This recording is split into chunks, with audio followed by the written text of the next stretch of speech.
Okay, everybody, what's up? Yeah, it's Sunday morning, and I am here to do a um. Just taking some excuse me. I am here to do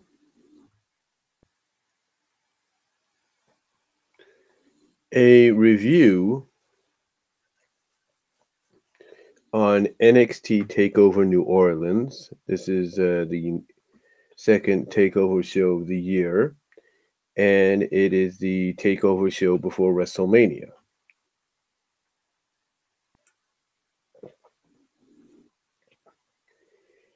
And to say that WrestleMania has its work cut out for it tonight. To say WrestleMania has its work cut out for it would be an understatement because it literally has its work cut out for it. Literally. Um, Basically, WrestleMania is, how do I put it? It's going to be a hard act for WrestleMania to follow, that being NXT TakeOver New Orleans, because, we always, in today's day and age, we always wonder if we're ever going to get wrestling the way it used to be, the way wrestling should be. Great in ring action, great storytelling, you know,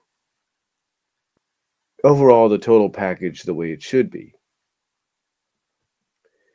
Well, I'll say this. If you watched NXT TakeOver New Orleans, you pretty much got exactly what a wrestling show and a wrestling product that you feel should be when it comes to all those categories. You pretty much got everything you wanted.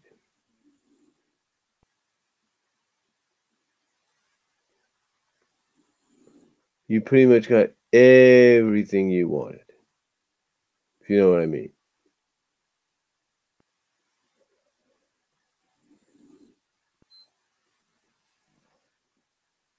You pretty much got everything you wanted. And, hold on a sec.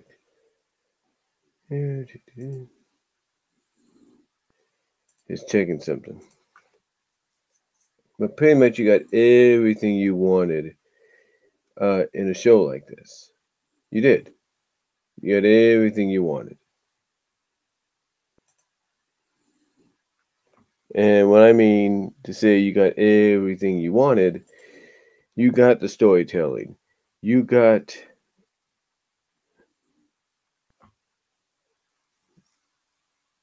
you got the storytelling. You got just about everything you want, if you will. Um, I know it sounds kind of weird to say, but yeah, you pretty much got that.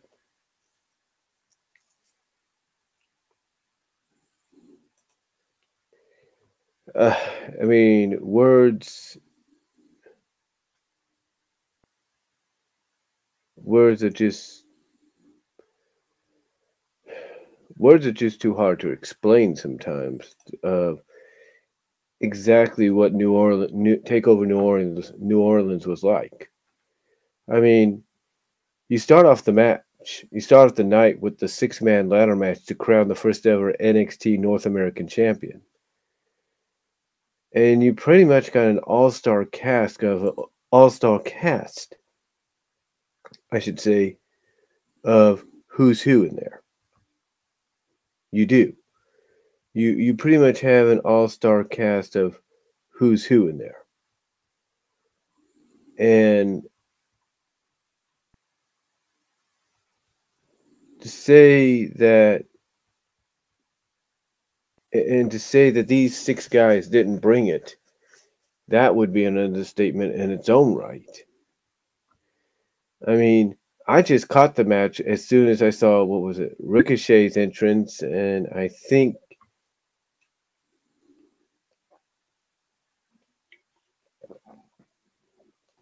Lars Sullivan's entrance, and that was it. But the match overall, besides that, was good. There's no doubt about that. These guys just in ring wise killed it. They basically put on a match that, in my opinion, showed you the importance of the importance of what would the importance of becoming the first ever NXT North American champion meant. It was it was that good. I mean, the interactions between Adam Cole and EC3, some of the things that Lars Sullivan and Killian Dane did for men their size, unreal. And Ricochet, I think the Lex Man said it best in his live review. Everybody was worried about how Ricochet would be treated, how he would be able to perform. I think the opening moments of this match pretty much silenced any doubt that you had. It pretty much silenced any doubt that you had because we're only a few moments into the match and he does a springboard shooting star press onto the people on the outside. If that's not enough, later on in the match, I think it's Lars Sullivan tipping over the ladder. Ricochet's on one side, hanging on like this. Lars is on the other, tipping it over. And what does Ricochet do instead of falling back?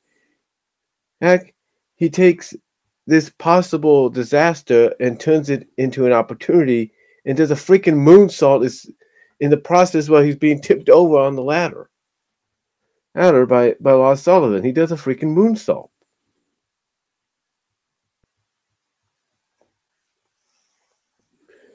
I I mean words can't describe exactly what that was like.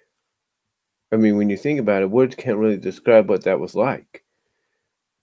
I mean, all these guys really brought it in this match. EC3 did what he had to do in the match. He brought his A game. There's no doubt about it. I don't know if we saw a modified version of the one percenter during this match because there was a move where he had a guy like hooked up like this and just like a boom, but it wasn't like a one percenter, but it looked like a modified version. Maybe I'm wrong.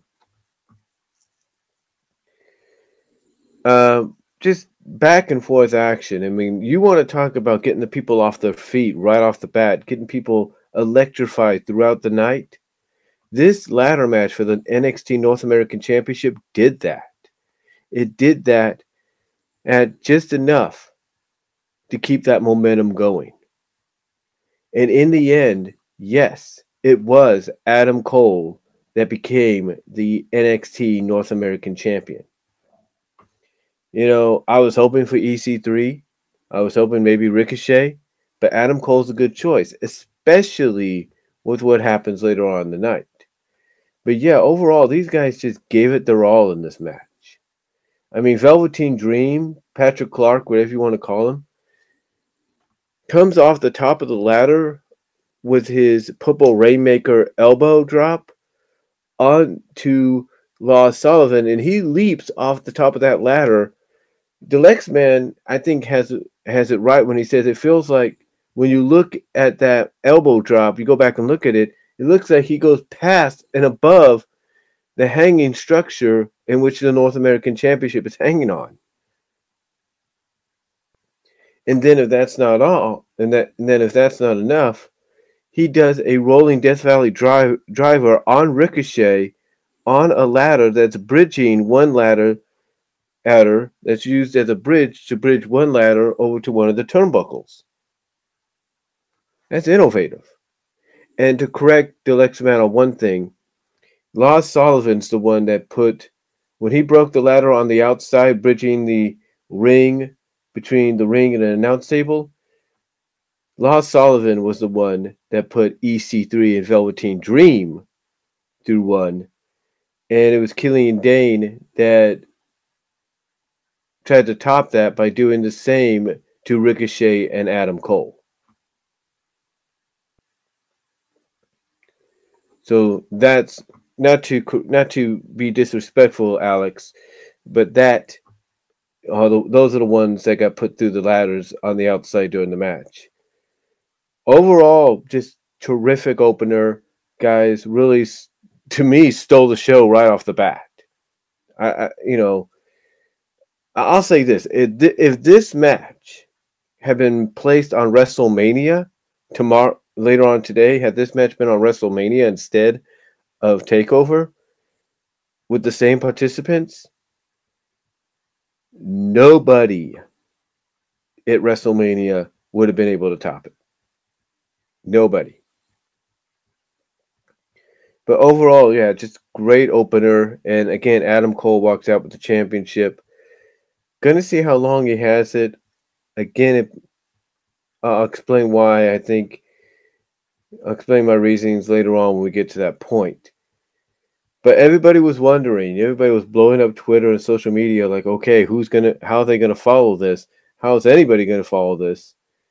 And as soon as it was showcased that Shayna Baszler and Ember Moon were going to follow that, anybody that knows WWE's history, they're like, oh, great. The women are screwed. The women are done for. They're not going to be able to follow that. So you think. So you think. But you see, this is a good example here of great storytelling and in-ring competition, but great storytelling throughout. Because these women went out there and for a women's match, beat the living hell out of each other. They did. Basically, it was unlike Philadelphia. This felt more evenly matched. It felt more evenly matched. I mean, you had a moment where Ember Moon hit an eclipse off the top rope onto the outside onto Shayna. There was a moment in the match, which everybody's talked about, where Shayna Baszler got a taste of her own medicine when Ember decided to stomp on her arm and break it, if you will. But the moment that followed, moments after, because that arm's broken, it's supposed to be useless, right? What she does, I'm wondering what's going on because I'm going back and forth. I was helping my mom take care of something or make copies of something that she needed to mail off. And I'm wondering what's going on. And next thing I see is Shayna Baszler just hitting her arm on the ring post. And why? Because she was popping her arm back into place. And I'm thinking, damn, if that doesn't solidify her as an intimidating, if not possibly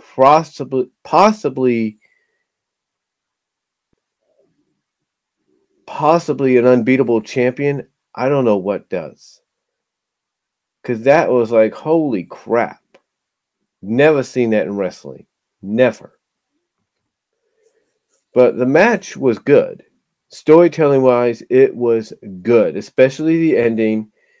Ember tries to go for another eclipse. She gets caught in the Kofio in that submission by Shayna, in Shayna's submission clutch, if you will. Shayna is able to counter an eclipse into that submission clutch of hers, and she's holding on to it. And Ember's doing everything she can to fight out of it. She's rolling around. She's trying to get to the ropes. She's trying to turn it into a pinfall, trying to break out of it. But every attempt she gets just wears down on her body. It wears on Shayna's as well, but more so on Ember's.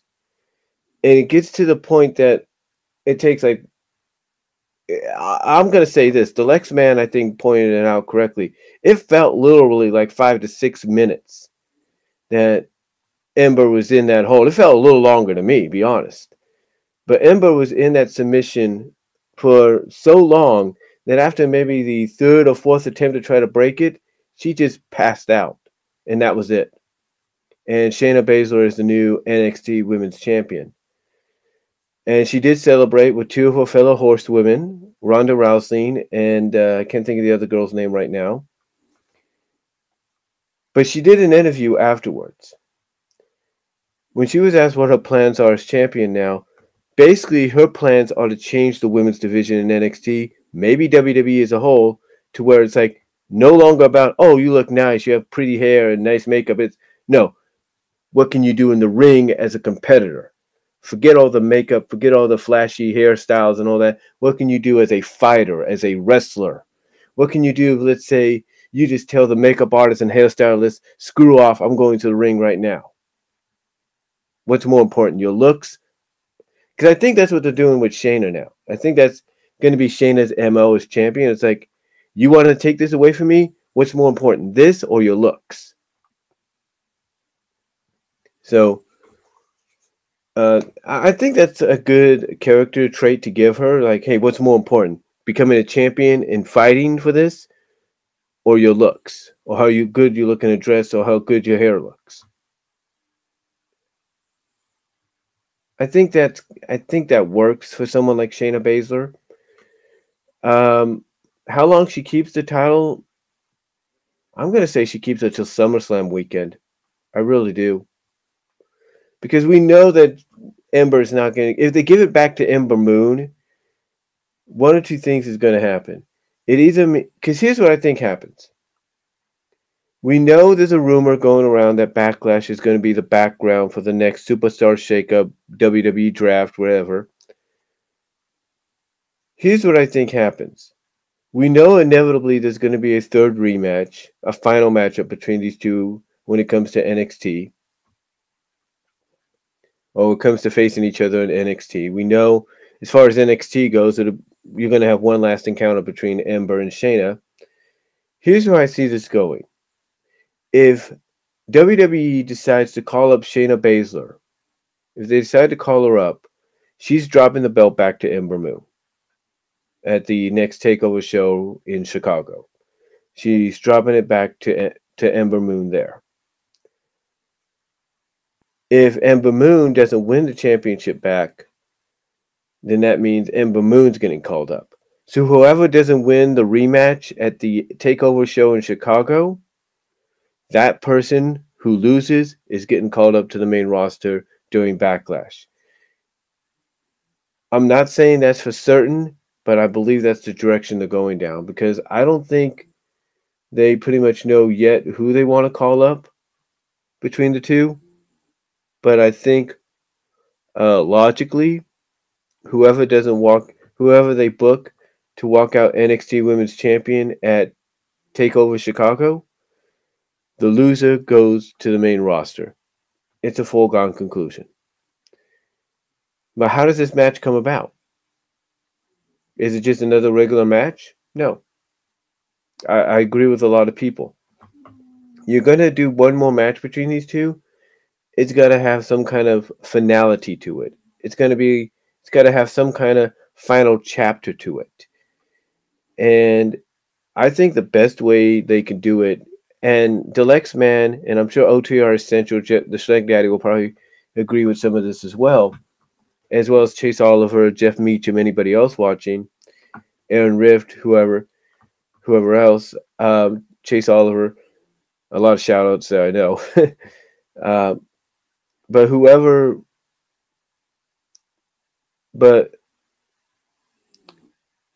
agrees with the fact that you have literally two options, pinfall, submission, those are good options. You want to do a submission only match, perfect. Plays into Shayna Baszler's wheelhouse. You go that direction. It shows they're going to be calling up Ember Moon. But if you go pinfall only, it plays into Ember Moon's wheelhouse. That means you're bringing up Shayna Baszler. But it's like I said in my preview, if Ember Moon doesn't win this belt back, if she loses the third matchup, like I said in my preview, she has to get drafted up to whatever brand Asuka's going to be on, probably the SmackDown brand. They need to build up that rivalry again between the two. And I know there's rumored plans for Asuka versus Ronda at WrestleMania next year, maybe to headline and truly close out the show with. I have no problem with that. And even if it is for the SmackDown Women's Championship, maybe even the Raw Women's Championship, here's what you do. You have Ember Moon during that time beat Asuka at SummerSlam for the SmackDown Women's Championship.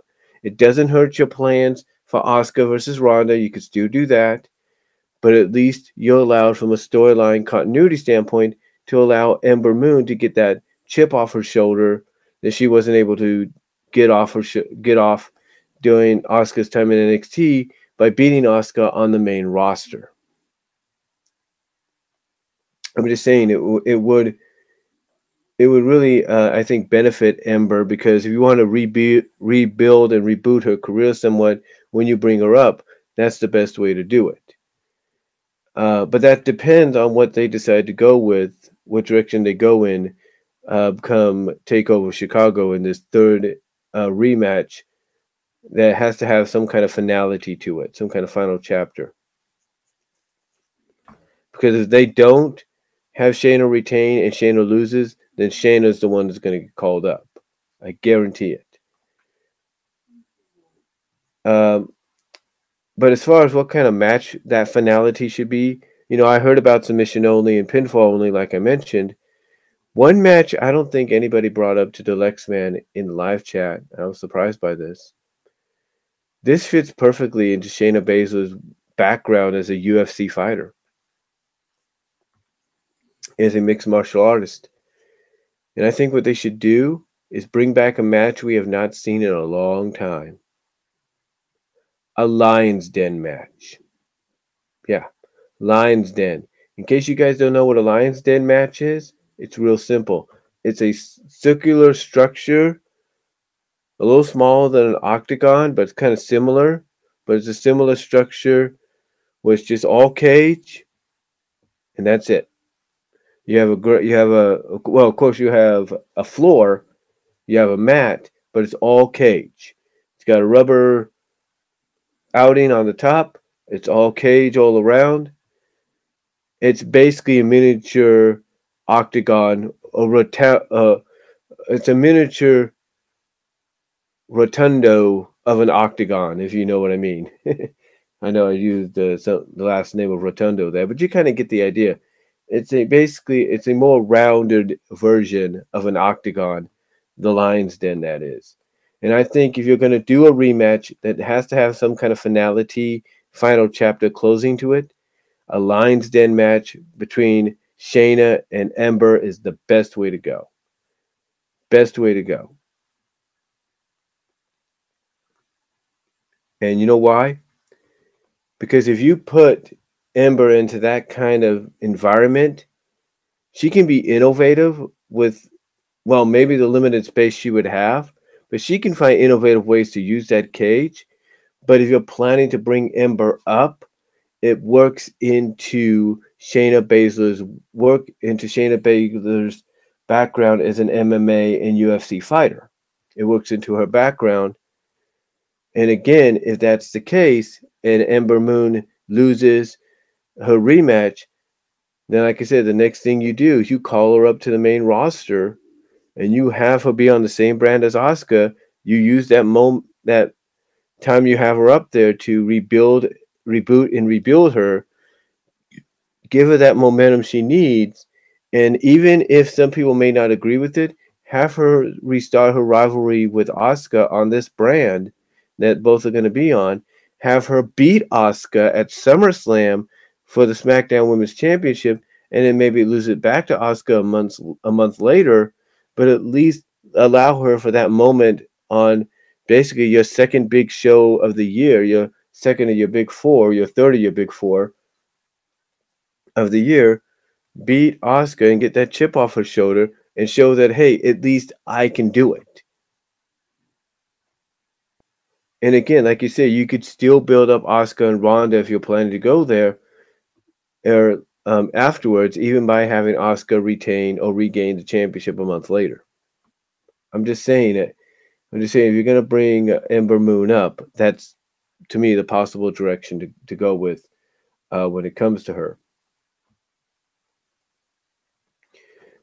Okay, next match is the triple threat tag team championship match and Dusty Rhodes Classic Finals match. And yeah, this match, I will say this, it wasn't as good as the latter match, but it was great overall. It was decent. It was a car crash. As far as tag teams go, it was a car crash match that was worthy of TLC, except this was just a regular match, a regular triple threat match. There was action all around. AOP definitely showed their dominance. Unfortunately, though, AOP, Authors of Pain, did not win this, which means they're going to be coming up to the main roster soon. Um, but yeah, just a great overall three-way triple threat tag team match all the way around. And this, like the ladder match, this was mostly about in-ring action, except for the ending. And this is where this is a portion of where the storytelling that NXT has become good at, that people have said NXT has become good at, came into play. Because there's a lot of us that remember the Undisputed Era trying to uh, coax or propose or kind of offer Roderick Strong a part in Undisputed Era, basically try to coax him into it, kind of try to convince him that, hey, this is where you need to be. And he would always brush him off. So there's a lot of us that remember that, but there's a lot of us that thought, they'll never go back to that. Guess what? Tonight they did. And tonight they did what a lot of people probably felt they should have done long ago. They had Roderick Strong join the Undisputed Era. Yeah, he basically stabbed Pete Dunne in the back. As soon as Pete Dunne hit the bitter end on Kyle O'Reilly, it looked like Strong and Dunne were going to win. Strong instead decides to stab Dunne in the back, hit him with the end of Heartache, have Kyle pin him. 1, 2, 3. Undisputed Era keeps the tag team belts, wins the Dusty Rhodes Classic trophy. And when I talk about storytelling, the look on Kyle and Adam's face at the end, that's storytelling, because even they were shocked by, holy crap, you actually are going to do it? You're joining us? And how does Roderick confirm this? He takes the elbow pad that Adam Cole has, or the shoulder, the armband, the undisputed armband. He takes it off Adam, puts it on himself. So there you go. So there you go. Roderick Strong is part of the Undisputed Era. Now, Adam Cole, I will say this: he was not in the match for most of it, because right off the bat he gets powerbombed. He tries to fight out of it, but he ends up unsuccessfully. He unsuccessfully tries to fight out of it because AOP ends up putting him through the Spanish announce table, and he's out for most of it. So Kyle O'Reilly had to carry most of this match, and I'll give it to Kyle O'Reilly. He did good. In fact, there was a moment during the match where he had, I think, Roderick Strong, and I think, what was it, Razor or Akam, in 2 submissions. He had Roderick, I think, in one. I think it was Roderick in one submission, but via the legs, and then he was able to trip and trap Razor or Akam, one of the AOP members, into an ankle lock. So I give Kyle O'Reilly a lot of credit. He really showed up tonight as in this match. Overall, it was good. Undisputed Era dominated, as of this match, dominated most of the night in their respective matches. Where does it go from here? There was a backstage interview where Roderick hasn't said anything. He's probably going to say something on the next NXT tapings when they go back to Florida, the Full Sail, I believe. But what's funny is everybody always looked at um, everybody always looked at the Undisputed Era originally as a ROH invasion, as a team ROH faction. A team of Ring of Honor alumni, mostly known for the time in Ring of Honor, coming together to take over NXT. And I guess the only final piece that they needed was Roderick Strong, and now they got him. To me, I look at it going this way. I look at it going two ways. I look at it as us getting somewhat of an ROH like invasion, where we finally get some kind of story behind it. Like maybe we find out who's really behind the Undisputed Era. Like it sounds like you're probably going to bring Nigel into the group as the voice of the group, the commentary voice of the group. But I wouldn't be surprised if maybe they bring in, because there is that working relationship between the two. I wouldn't be surprised if they bring in Gabe Skapolsky, who runs Evolve and used to run ROH, bring him in as basically the person behind it, so that in storyline he can maybe make a comparison by saying NXT is nothing more than an Evolve, if nothing is nothing more than an Evolve, or is nothing more than an Ring of Honor or ROH wannabe or ripoff, or he could say something like that, and I think that would work because then you would have NXT, William Regal, have NXT prove them wrong. It could work that way, or it could work in a way that basically Roderick Strong joining the Undisputed Era. Yeah, it was a surprise to a lot of people, but it also could spell the end of the Undisputed Era. Think about it.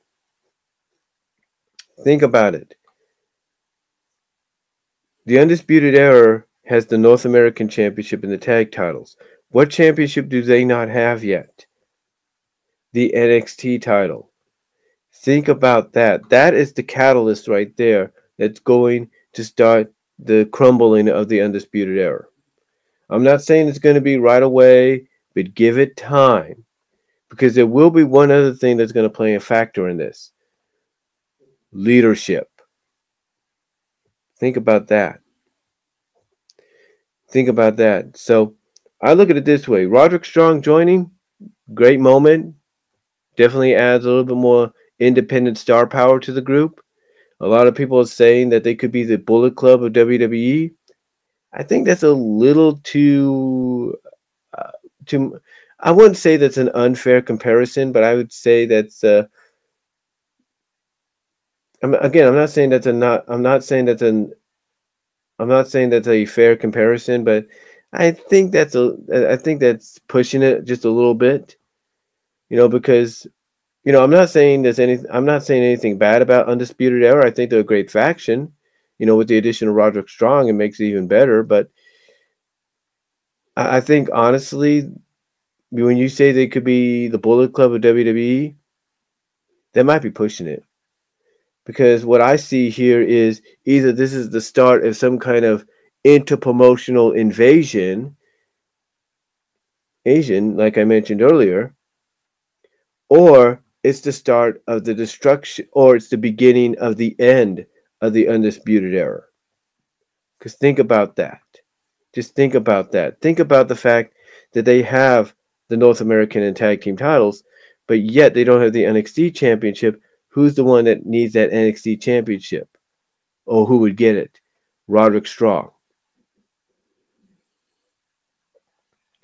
What I'm saying is I wouldn't be surprised if this is the start of the end of the Undisputed Era. I could be wrong. I could be wrong, but don't be surprised. Don't be surprised. So yeah, Roderick Strong ends up joining the Undisputed Era. They keep the championships. I think if Roderick Strong does get any gold to start off his run with the brand or with the faction, it's going to be the UK Championship. I mean, he's already beaten. I mean, by him stabbing Pete Dunne in the back, I think it's going to lead to a match between the two, and I think that's going to be the first WWE singles title that Roderick gets. And then after that, I think they're going to go for the NXT Championship, and that's when the dissension's going to start because who out of the Undisputed Era should get that shot? Should it be Adam? Should it be Roderick? Just saying. So yeah. So yeah, Roderick Strong's in the Undisputed Era now. We'll see where they go from that. I'm thinking more in favor. It's going to start the end. I believe it's going to be the beginning of the end of the Undisputed Era. Just my opinion, though. Next up, we have the NXT Championship. Aleister Black challenging Andreas Cianamis with Zelina Vega. And I do not know what it is with Andreas Cianamis when it comes to certain opponents in big time environments, but once again he brought it. Andreas Cianamis, I definitely agree, is going to be a top lucha libre athlete for WWE or Latin American star for WWE. Whether or not he's pushed as a babyface or a heel is all depending on what they decide to do.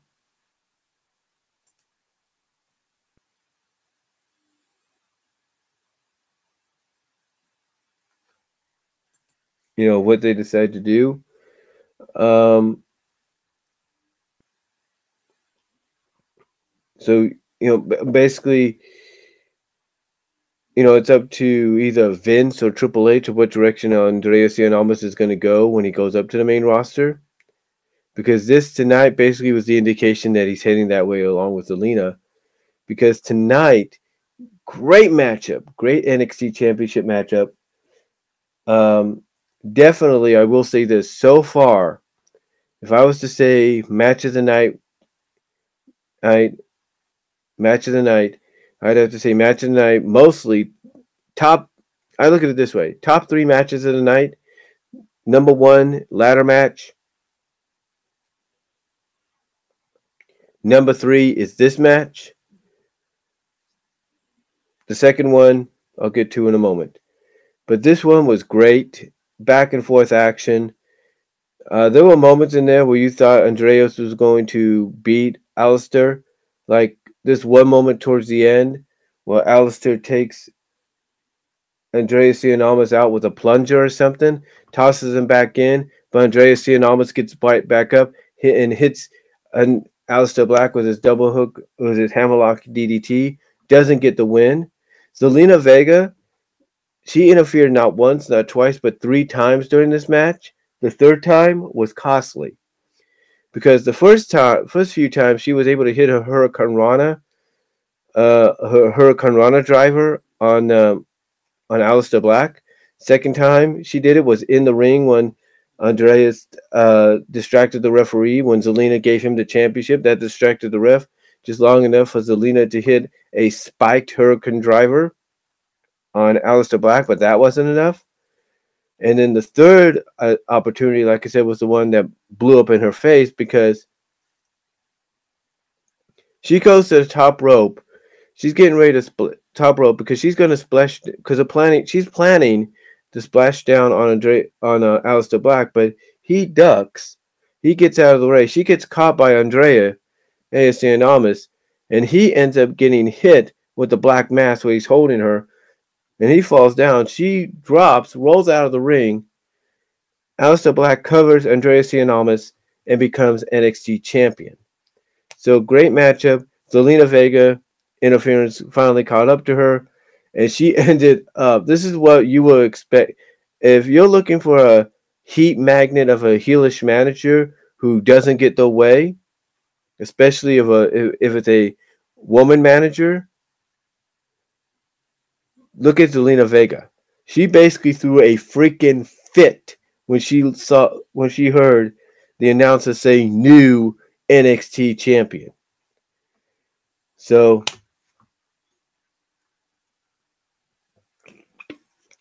yeah, Aleister Black is the new champ.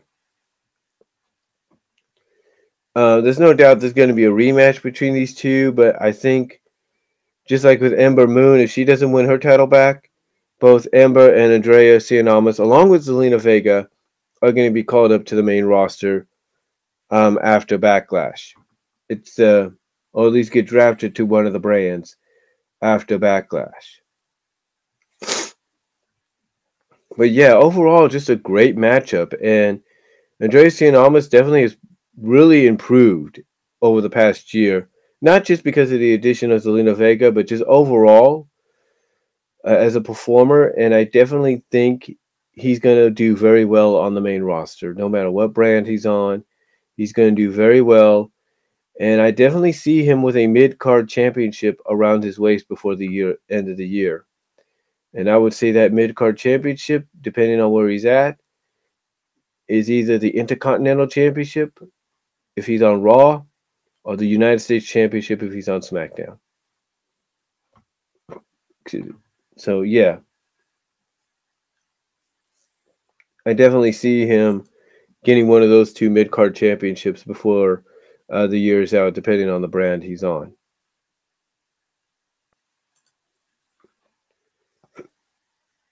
Um,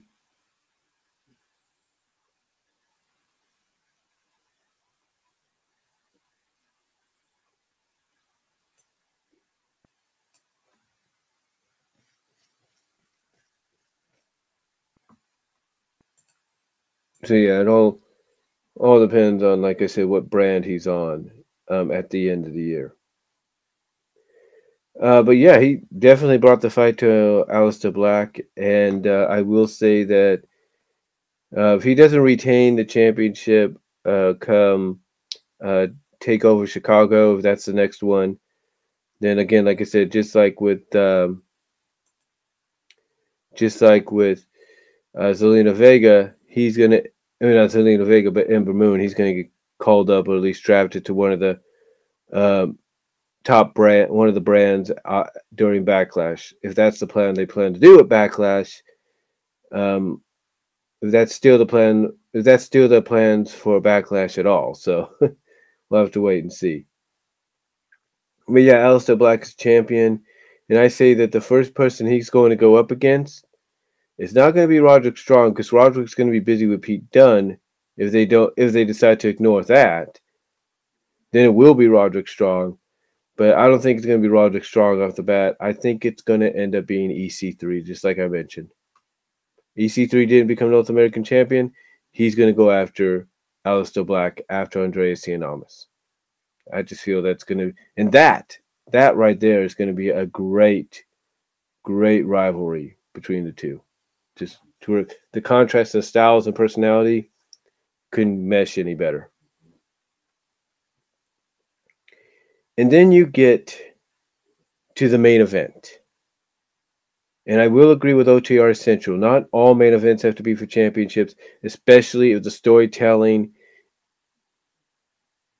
is as good as this is.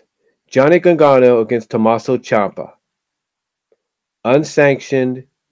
Johnny Gargano and Tommaso Ciampa cannot sue the WWE if anything bad happens to them.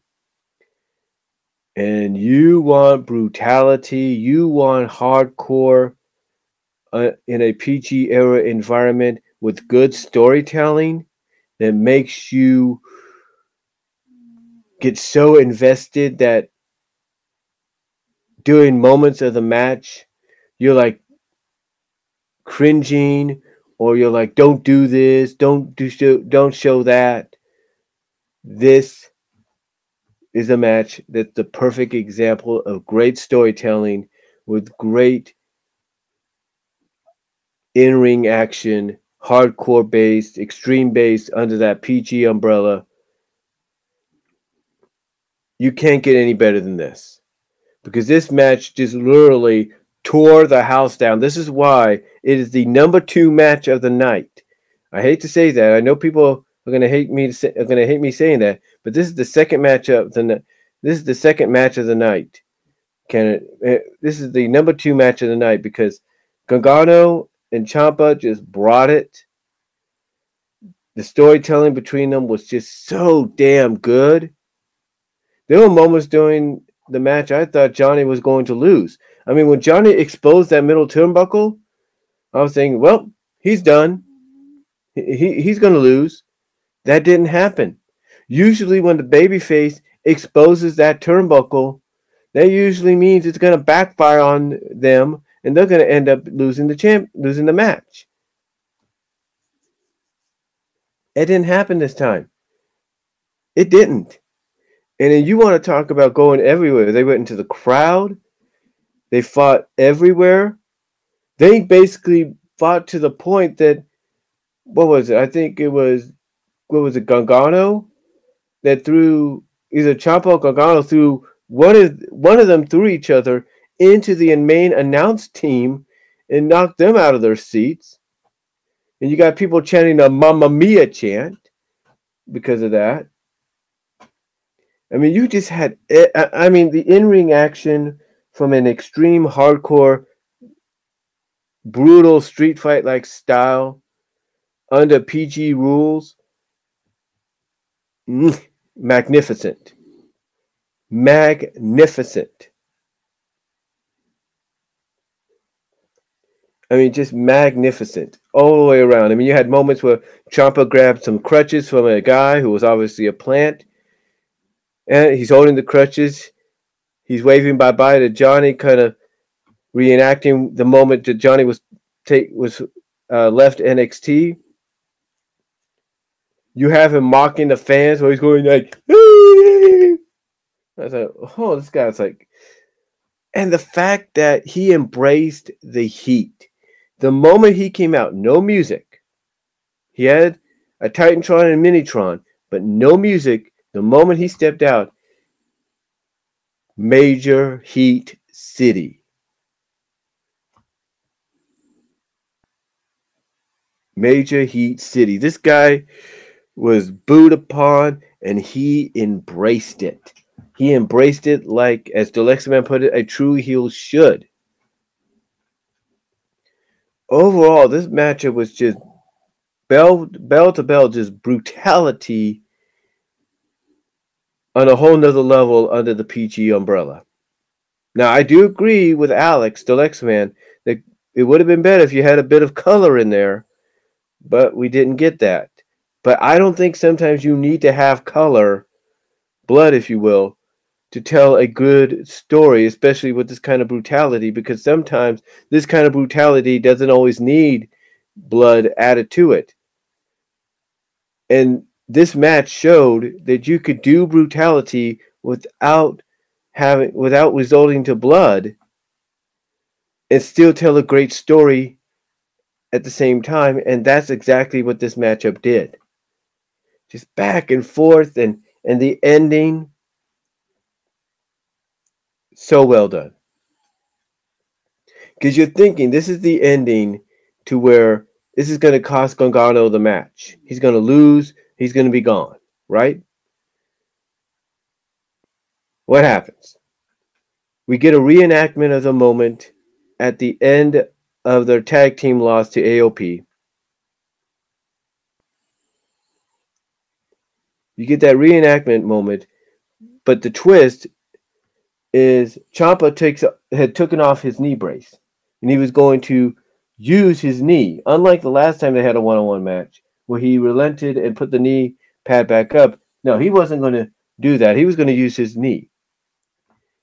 So basically, we get to the ending, and it looks like Johnny's showing some mercy. And we get a reenactment of the moment after they lost to AOP. But the big twist here is Ciampa goes to the knee brace and gets ready to try to swing at Johnny. But Johnny knew it was coming, because all of a sudden Johnny ducks down, puts him right into the Gargano ape. And when he's trying to fight out, tries to get to the brace, Johnny grabs the knee brace, puts it across Ciampa's face. It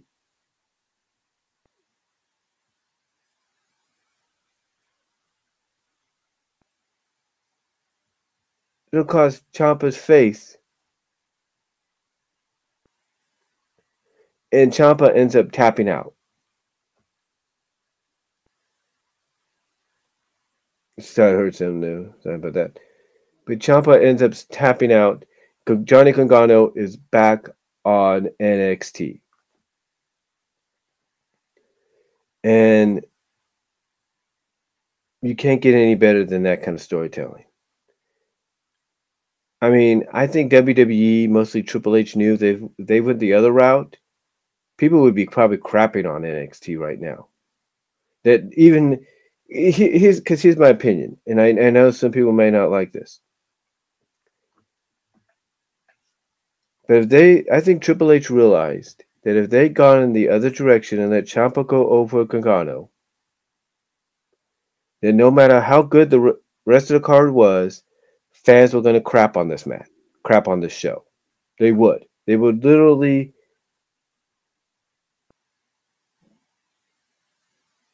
They would literally thumbs down this show if they had not gone the way they did with Gargano getting his job back or getting his getting his spot back on the NXT roster.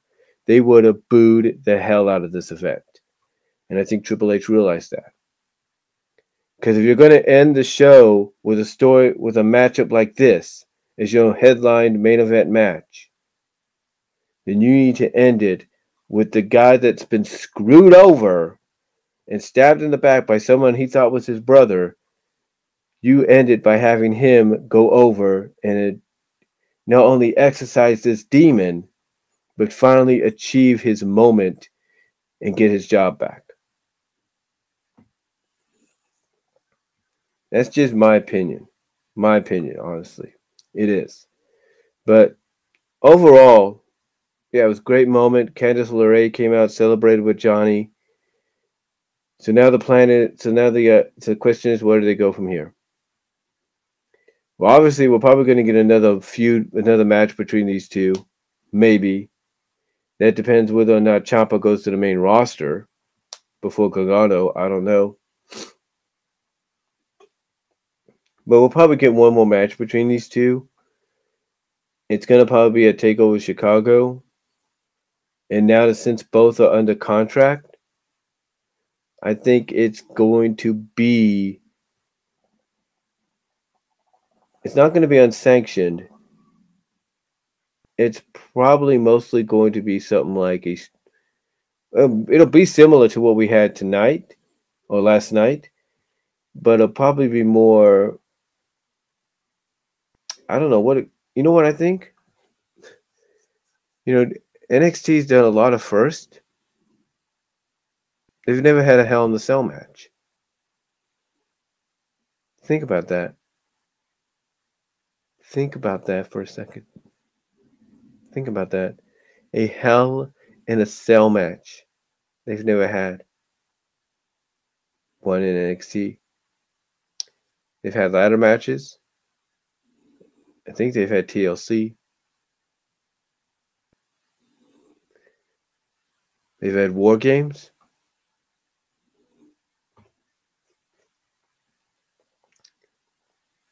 But they've never had Hell in the Cell. And this is the perfect feud to culminate inside Hell in the Cell. You think this unsanctioned match was something? I think the next time they face each other, which will probably be at the next TakeOver show, that needs to be Hell in the Cell. I don't think there's any more match fitting for these two to be in than that. So that's what I think needs to be done, and to finally put a final nail in this, put finality to this feud, to this rivalry. So overall, NXT TakeOver New Orleans, definitely a great show. Top 3 matches of the night: the ladder match for the North American title, the Johnny Gargano, Tommaso Ciampa, and Andrea Cien Aleister Black. Overall, the show was good. There's no doubt. And the other 2 matches were great too, but these 3 that I mentioned are definitely match of the night, no matter what. And as far as what I think they're going to do come the next TakeOver show, which I understand is supposed to be in Chicago, from what Delexman said, honestly, I think this is where they need to go with it. They need to go, because these are the matches I think they really need to focus on and build TakeOver Chicago on, and really bring intrigue to it. You need to do, in my opinion, a Lions Den match for the NXT Women's title between Shayna and Ember. Because if you go the submission route, because if you go the submission route, just like with Lions Den, that plays in Shayna's favor, and that means you're bringing Ember up to the main roster. You go pinfall only, that means Shayna's going up to the main roster, Ember's staying. But yeah, I think a Lions Den match for the Women's Championship is probably the best way to go. You need to have a rematch, a final confrontation between Aleister Black and Andreas Giannamis. And then to close out the show, just like here, you need to have Gargano and Ciampa close out the show. But you need to make history by putting them in the first ever Hell in the Cell match in NXT. That's what I think you need to do. You need to bring in Hell in the Cell for these two to face off against each other one last time. Bring some finality to this feud, even if they're still going to be on the same roster. So that's what I think they should do. And those are the matches I think they should build towards for the next TakeOver show. But overall, not too bad. Really enjoyed it. And hopefully you guys enjoyed it as well. So thank you all for watching live. Thank you all for watching post live. I really appreciate it. Let me know what you guys think down below in the comment sections. And I will talk to you all later. God bless. Take care. And I am out. Hold on for a sec. Let me see if there are any comments as I speak.